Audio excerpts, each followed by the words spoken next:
Japanese students are viral for their insane memory.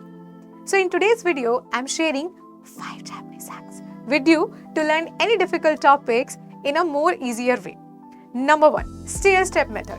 Divide your difficult topic into small chunks. क्योंकि जब आप एक chapter को छोटे छोटे चंक्स में डिवाइड करोगे तो हर 20 से 25 मिनट के बाद आपको एक छोटा सा ब्रेक लेना है और चीजों को रिवाइज करना है बार बार. Number 2, visualization. अपनी बोरिंग टेक्स्ट को कन्वर्ट करिए किसी भी अपनी इमेजिनरी स्टोरीज में, बिकॉज योर ब्रेन इमेजेस को ज्यादा फास्ट करता है रेदर देन पैराग्राफ और text. Number 3, active recall method. जब कभी भी आप किसी चैप्टर को पढ़ रहे हो तो चैप्टर को पढ़ने के बाद आपको बुक को बंद रखना है और उसी सेम टॉपिक को अपनी भाषा में अपने वर्ड्स में बार बार दोहराना है, जिससे कि आपको पता चल सकेगा कि वो टॉपिक आपको अपनी भाषा में समझाने में आसानी हो रही है या फिर डिफिकल्टी. अगर आसानी हो रही है तो आपको चैप्टर बहुत अच्छे से समझ आ गया है, और अगर परेशानी हो रही है तो अभी भी आपका कॉन्सेप्ट क्लियर नहीं है. Number 4, reading allowed. जब कभी भी आप किसी डिफिकल्ट चैप्टर को पढ़ रहे हो तो उन डिफिकल्ट पॉइंट्स को हमेशा आउट लाउड पढ़ना है, बिकॉज जब आपका मेमोरी, आपका ब्रेन उन सेम वर्ड्स को सुन रहा होता है तो वो ज्यादा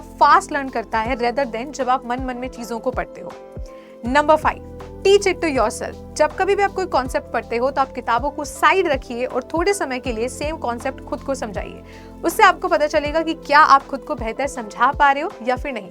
अगर आप एक कॉन्सेप्ट को अच्छे से समझा पा रहे हो विच मीन्स आपको बहुत अच्छे से वो आ चुका है, और अगर आपको सेम टॉपिक अपनी भाषा में खुद को पढ़ाने में डिफिकल्टी हो रही है तो अभी भी आपको उन कॉन्सेप्ट्स पे वर्क करने की जरूरत है. So try these 5 viral Japanese techniques in your life for week to months and see the result. And follow us for more study hacks.